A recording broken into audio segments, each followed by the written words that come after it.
इधर ईरान के supreme leader रहे सैयद आयतुल्लाह अली खामनेई का जनाजा नजफ से करबला होते हुए ईरान के मशहद पहुंच गया है और वहां सुपुर्द खाक किए जाने की तैयारी है। उधर अमेरिका की जुर्रतों पर ईरान के जवाब ने एक बार फिर सैन्य टकराव के हालात पैदा कर दिए हैं। पूरे मिडिल ईस्ट में हाई अलर्ट है। लगातार दूसरे दिन अमेरिकी हमलों के बाद ईरान ने पलटवार करते हुए कुवैत और बहरीन में मौजूद अमेरिकी सैन्य ठिकानों पर मिसाइल और ड्रोन हमले कर दिए और इसके वीडियो ईरानी मीडिया के पेज पर जारी भी कर दिए गए। ईरान के इस्लामिक रेवोल्यूशनरी गार्ड कॉर्प्स यानी पासदारा ने इस्लाम ने बयान जारी करके कहा है कि उसकी नौसेना और एयरोस्पेस फोर्स ने ज्वाइंट ऑपरेशन चलाकर कुवैत के अरिफजान और अली अल सलेम एयरबेस जबकि बहरीन के जुफैर और शेख ईसा के अमेरिकी सैन्य ठिकानों को निशाना बनाया है। Middle East expert Shaukat Bharti कहते हैं कि अमेरिका ने इमाम खामनेई के जनाजे के दौरान जानबूझकर सऊदी और कतर के जहाज स्ट्रेट ऑफ हॉर्मुज के उस इलाके से निकलवाए जहां से ईरान की नेवी ने जहाज गुजारने के लिए मना किया था। इसराइल के दबाव में अमेरिका ऐसा इसलिए कर रहा था कि ईरान चूंकि आयतुल्लाह खामनेई के जनाजे और तदफीन में बिजी है तो वो ध्यान नहीं देगा, लेकिन ईरान बेहद चौकन्ना है और हर स्थिति में आर पार के मूड में है। यही वजह है कि ईरान ने अमेरिकी कार्रवाई का जवाब देते हुए 85 हमले अंजाम दिए बुधवार को और उसके बाद गुरुवार को कुवैत और बहरीन में फिर मार दिया।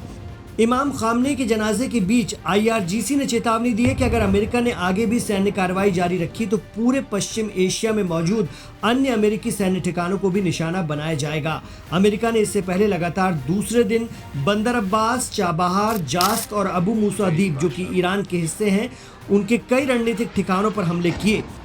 अमेरिकी डिफेंस फोर्सेस का कहना है कि ये कार्रवाई हॉर्मुज स्ट्रेट से गुजरने वाले व्यापारिक जहाज़ों पर हुए हमलों के जवाब में की गई, लेकिन अमेरिका ये नहीं बता रहा है कि उन जहाज़ों को क्यों ईरान मना कर रहा है, उस गलियारे से क्यों नहीं आने दे रहा है। और जब ईरान ने उस जगह को मना किया है जबकि दूसरी जगह खोल कर रखी हुई है तो अमेरिका उसी जगह से जहाज़ गुजरवाने के लिए बज़िद क्यों है। हमलों के बाद बहरीन, कुवैत और कतर में सुरक्षा एजेंसियां अलर्ट पर आ गई हैं। बहरीन और कतर में एयर रेड जारी कर दिया गया है और लोगों से घरों के भीतर रहने और खिड़कियों से दूर रहने की अपील की गई है।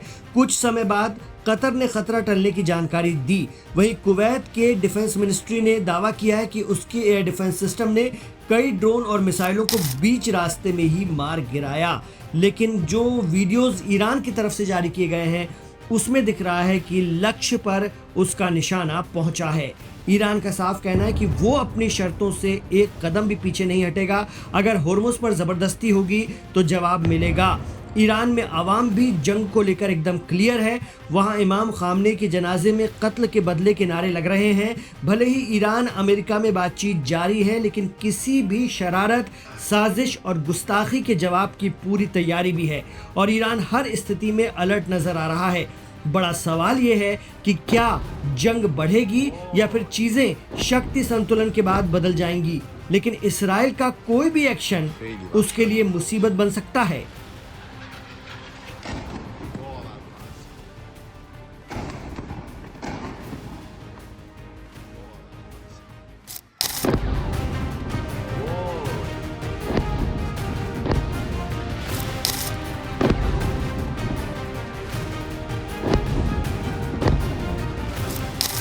स्ट्रेट ऑफ हॉर्मुज में तनाव कम होने का नाम नहीं ले रहा है। जहाज़ों पर हमलों के बाद अमेरिका ने ईरान पर लगातार दूसरे दिन भी बड़ा सैन्य हमला किया है। एक बार फिर ईरान के दक्षिणी हिस्सों में धमाकों की गूंज सुनाई दी, जबकि राष्ट्रपति डोनाल्ड ट्रंप ने तेहरान को खुली चेतावनी देते हुए कहा कि अगर ईरान नहीं रुका तो अगला जवाब पहले से कहीं ज्यादा विनाशकारी होगा। स्ट्रेट ऑफ हॉर्मुज में जहाज़ों पर हुए हमलों के बाद अमेरिका ने एक बार फिर ईरान पर जोरदार हवाई हमले किए हैं। लगातार दूसरे दिन अमेरिकी लड़ाकू विमानों और मिसाइलों ने ईरान के सैन्य ठिकानों और बंदरगाहों को निशाना बनाया।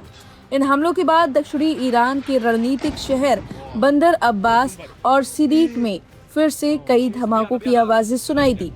ईरानी सरकारी मीडिया ने भी इन विस्फोटों की पुष्टि की है।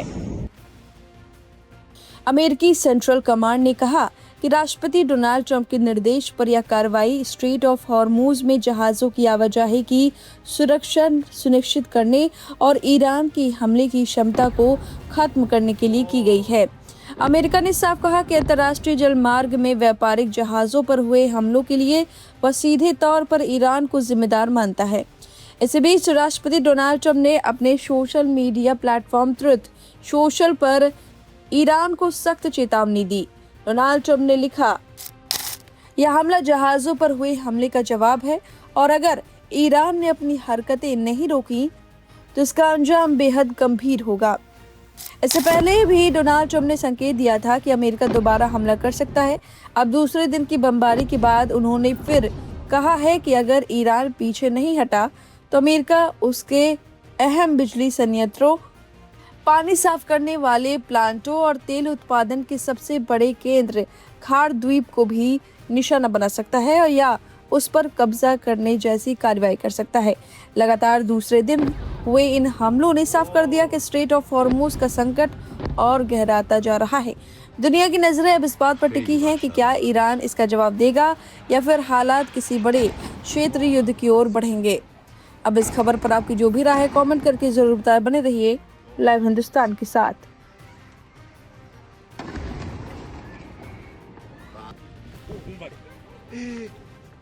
Tschüss, biara, c'est dommage, bien. Je suis prêt.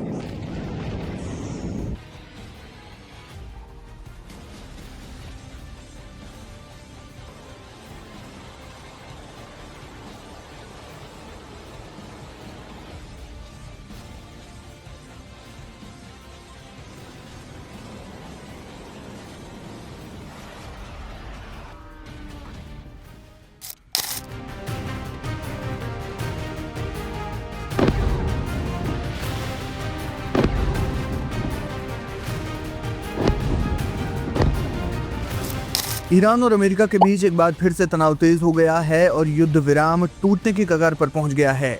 Straight of Hormuz में 3 तेल टैंकरों पर हुए हमले के बाद अमेरिका और ईरान के बीच पिछले 2 महीने में हुआ सीज फायर टूटने के कगार पर पहुंच गया है। इस हमले के बाद अमेरिका ने मंगलवार को ईरान के खिलाफ सैन्य और आर्थिक दोनों मोर्चों पर बड़ा हमला बोल दिया है। एक तरफ जहां अमेरिकी सेना ने ईरान के कई ठिकानों पर हवाई हमले किए, वहीं दूसरी तरफ डोनाल्ड ट्रंप की सरकार ने ईरान को अंतरराष्ट्रीय बाजार में तेल बेचने की दी गई ढील को भी तत्काल प्रभाव से रद्द कर दिया है। इस घोषणा के बाद कच्चे तेल की कीमतों में 3% से ज्यादा उछाल देखा गया है।